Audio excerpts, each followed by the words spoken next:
माझं नाव रुपेश घाडगे आणि माझी वाईफ स्वाती घाडगे. आम्हाला जेव्हा बाळ झालं त्याच्यानंतर म्हणजे ते अंडरवेट होतं आणि त्या म्हणजे जन्म झाल्यानंतर डॉक्टरांनी पण बघितलं तर ते बोलले की थोडंसं मॉनिटर करूया असं. पण मग जेव्हा फिडिंग वगैरे म्हणजे बाळ घेत नव्हतं म्हणजे इन केस ते म्हणजे आम्ही देण्याचा प्रयत्न करायचो पण झोपलेलंच असायचं. तर ते आम्हाला काही कळत नव्हतं. तर दुसरा दिवस गेला, कोणी म्हणजे चेक नाही झालं. तिसऱ्या दिवसाला कळालं की बाळाला जॉन्डिस झालेलं आहे असं. त्याच्यानंतर आम्हाला काहीच कळत नव्हतं की कुठे जावं काय असं. तर आम्हाला कुठे सरांचा रेफरन्स भेटला आणि गायनेकोलॉजिस्टने पण सांगितलं की तुम्ही सरांकडे जाऊ शकता असं.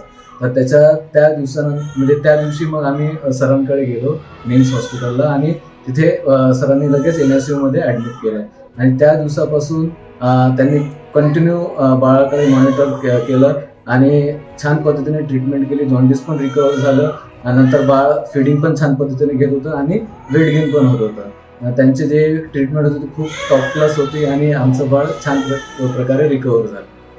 यापुढे पण आम्ही त्यांच्याकडेच रेफर करू बाळाला नेहमी नाशिकला आल्यावर. आणि थँक्यू सर, तुम्ही एवढी सगळी आम्हाला हेल्प केली आणि बाळाचं डेव्हलपमेंट सगळी व्यवस्थित होती आता, त्यासाठी थँक्यू.